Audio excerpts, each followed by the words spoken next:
আমার স্বামী পেশায় একজন ট্যাক্সি চালক ছিলেন। আমার স্বামীর নাম রাজু। তিনি যে মালিকের ট্যাক্সি চালাতেন সে ভদ্রলোকের বয়স ৫০-এর কাছাকাছি হবে, কিন্তু তিনি কেন যে বিয়ে করেননি তা আমাদের জানা ছিল না। তবে তিনি মানুষের খুব উপকার করতেন, এমনকি আমাদেরও তিনি বিভিন্ন সময় টাকা পয়সা দিয়ে সাহায্য করেছেন। আমার স্বামী তো চৌধুরী সাহেবকে তার জীবনের সবকিছু ভাবতেন। মনে মনে তাকে ঈশ্বরের আসনে বসিয়েছিলেন, কারণ তার মতে চৌধুরী সাহেব না থাকলে হয়তো তাকে ভিক্ষা করে জীবন কাটাতে হতো। এই কথাগুলো আমি বিয়ের পরেই আমার স্বামীর মুখে শুনেছিলাম। আমার নাম ঋতু, আমি দেখতে বেশ সুন্দরী ছিলাম। আমার স্বামী আমাকে খুব ভালোবাসতেন এবং সবসময় আমাকে হাসিখুশি রাখার জন্য তার চেষ্টার কোনো কমতি ছিল না। একদিন আমার স্বামীর মালিক চৌধুরী সাহেব আমাদের দুজনকে রাতে তার বাড়িতে শাহী ভোজের জন্য আমন্ত্রণ জানালেন। বলতে গেলে সেই রাতে শুধু আমি আর আমার স্বামীই আমন্ত্রিত ছিলাম। আমরা তো খুব আনন্দের সঙ্গেই সেদিন রাতে মালিকের বাড়িতে খেতে গিয়েছিলাম। সেখানে গিয়ে এত খাবারের আয়োজন দেখে আমি বিশ্বাসই করতে পারছিলাম না যে আমাদের ভাগ্যেও কখনো এত সুখ আসতে পারে। মালিক আমাদের সঙ্গে বসেই রাতের খাবার খেলেন, কিন্তু খাবার খেতে খেতেই হঠাৎ করে আমার স্বামী জ্ঞান হারিয়ে ফেলেন। আমার স্বামীর অজ্ঞান হয়ে যাওয়ার পর সেই রাতে মালিক আমার সঙ্গে জোর করে, আমার স্বামী একজন সাধারণ ট্যাক্সি চালক হলেও তিনি দেখতে খুবই সুদর্শন ছিলেন, আর আমিও দেখতে কোনো অংশে কম ছিলাম না। আমার গায়ের রং ছিল দুধে আলতা।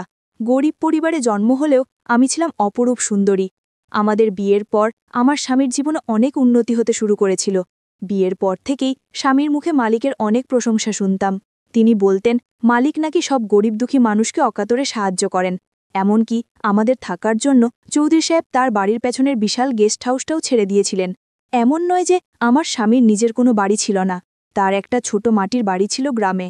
কিন্তু আমাদের বিয়ের পর আমাকে দেখার পরেই কেন জানি মালিক আমার স্বামীকেই প্রস্তাবটা দেন।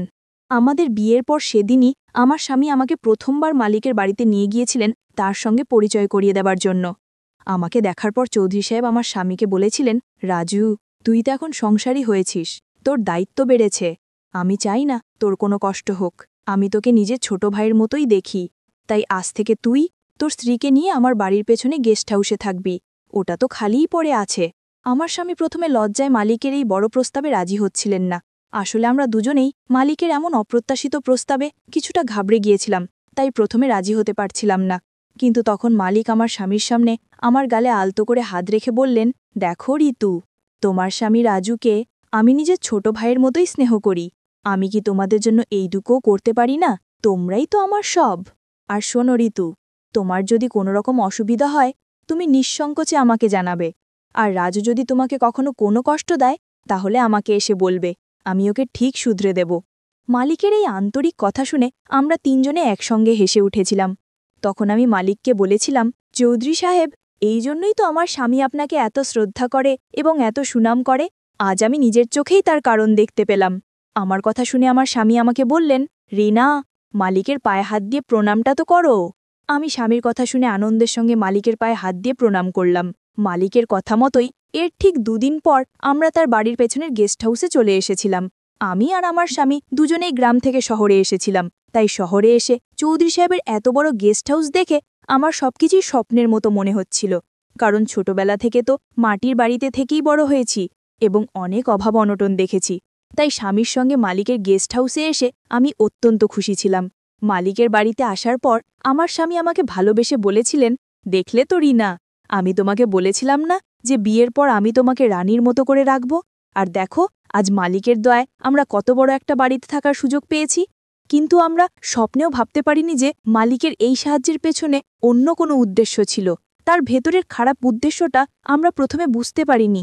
আমরা দুজন তো মালিককে একজন দয়ালু এবং মহৎ মানুষ মনে করতাম, কিন্তু তিনি যে আড়ালে অনেক নোংরা কাজ করতেন সেটা আমি অনেক পরে জানতে পেরেছিলাম।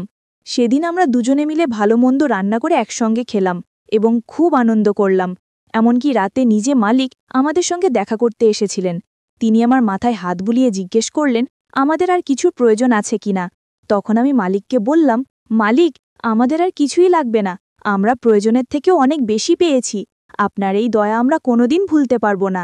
তারপর রাতে যখন আমরা খাওয়া দাওয়া শেষ করে ওপরের ঘরে ঘুমোতে গেলাম, তখন হঠাৎ রাত 2টা নাগাদ মালিকের মূল বাড়ি থেকে একটা মেয়ের চিৎকার শুনতে পেলাম। কিন্তু বুঝতে পারছিলাম না এত রাতে কোনো মেয়ে মালিকের ঘরের ভেতরে কেন কাঁদছে, কারণ মালিকের বাড়িতে তো কেবল কাজের লোকেরাই ছিল এবং তার তো কোনো স্ত্রী ছিল না। তাহলে এত রাতে মালিকের ঘর থেকে কোনো মেয়ের কান্নার আওয়াজ কেন আসবে?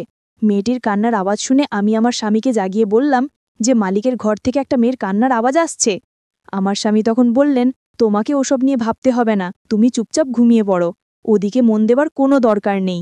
স্বামীর কথা শুনে আর কিছু বলার ছিল না, তাই তার সঙ্গে আর তর্ক না করে আমি চুপচাপ শুয়ে পড়লাম। কিন্তু যতক্ষণ ওই মেয়েটির কান্নার আওয়াজ আমার কানে আসছিল ততক্ষণ আমি ঘুমোতে পারিনি।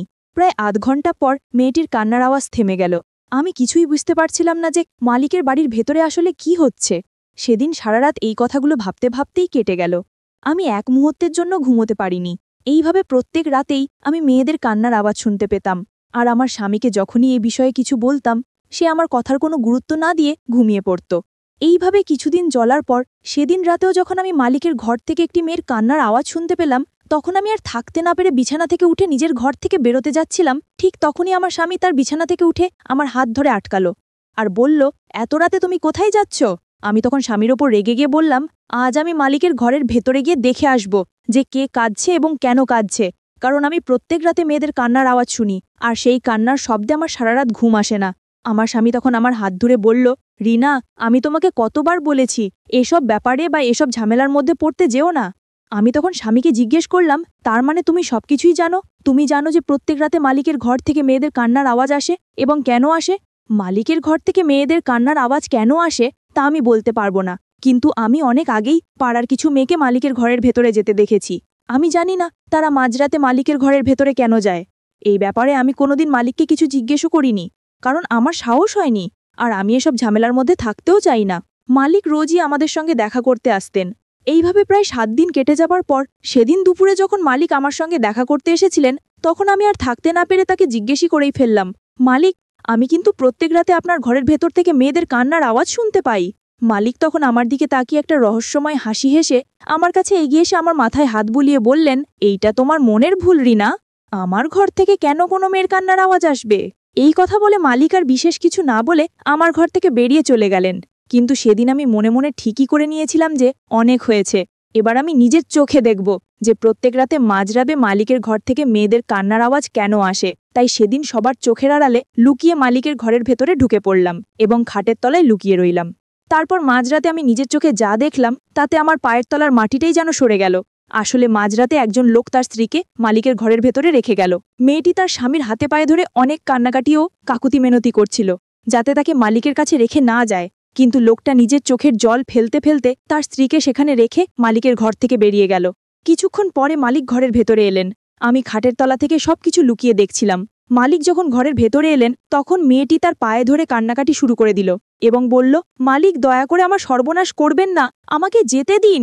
তখন মালিক মেয়েটির দিকে এগিয়ে গিয়ে বললেন, বেশি নাটক করতে হবে না তোর, আমি তোর স্বামীর কাছ থেকে 1 লক্ষ টাকা ধার নিয়েছিলাম, আর 1 বছর হয়ে গেলেও সেটা এখনো শোধ করতে পারেনি।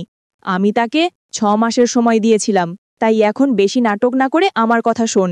এরপর মালিক যখন মেয়েটির হাত ধরে নিজের দিকে টানছিলেন তখন মেয়েটি অনেক জোরে জোরে কাঁদতে কাঁদতে মালিকের কাছে মিনতি করছিল, কিন্তু মালিক তার কোনো কথাতেই কান দিলেন না। সেদিন আমি মালিকের আসল রূপটা দেখেছিলাম। আসলে তিনি গরিবদের টাকা দিয়ে সাহায্য করার নামে তাদের স্ত্রী ও মেয়েদের উপর নিজের নোংরা ইচ্ছা পূরণ করতেন, যে সত্যিটা আমি বা আমার স্বামী কেউই জানতাম না।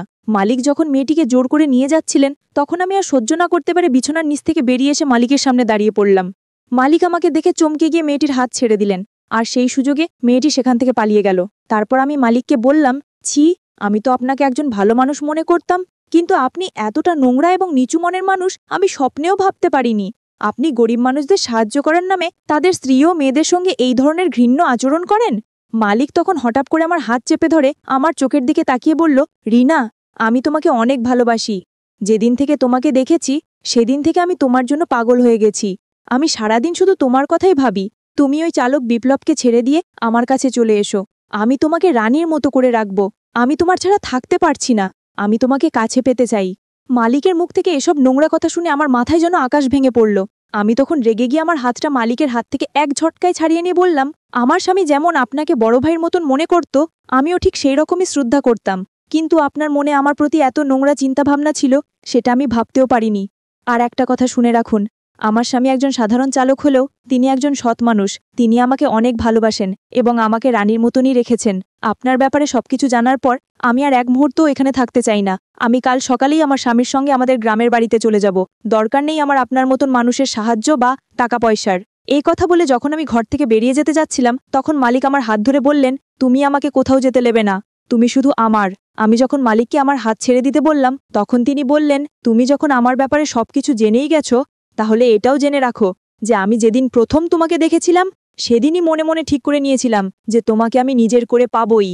মালিক যখন আমার হাত ছাড়ছিলেন না ঠিক তখনই আমার স্বামী অন্য দরজা দিয়ে ভেতরে এসে মালিকের হাতটা আমার হাত থেকে জোর করে ছাড়িয়ে দিলেন এবং বললেন, আমি আপনাকে বিশ্বাস করে অনেক বড় ভুল করেছি, আর আপনি যদি আমাদেরকে এখান থেকে যেতে না দেন তাহলে আপনিও কিন্তু অনেক বড় ভুল করবেন, কারণ আমি অনেক আগেই পুলিশকে ফোন করে দিয়েছি। পুলিশের কথা শুনে ভয় পেয়ে আমার হাতটা ছেড়ে দিয়ে আমার স্বামীকে বললেন, তোকে আমি 50 লক্ষ টাকা দেব যদি তুই তোর স্ত্রীকে আমার কাছে রেখে যাস। আমার স্বামী তখন মালিকের দিকে তাকিয়ে মুচকি হেসে বললেন, মালিক 50 লক্ষ কেন, 10 কোটি টাকা দিয়েও সত্যিকারের ভালোবাসা কখনো কেনা যায় না, তাই আমাকে টাকার লোভ দেখে কোনো লাভ নেই।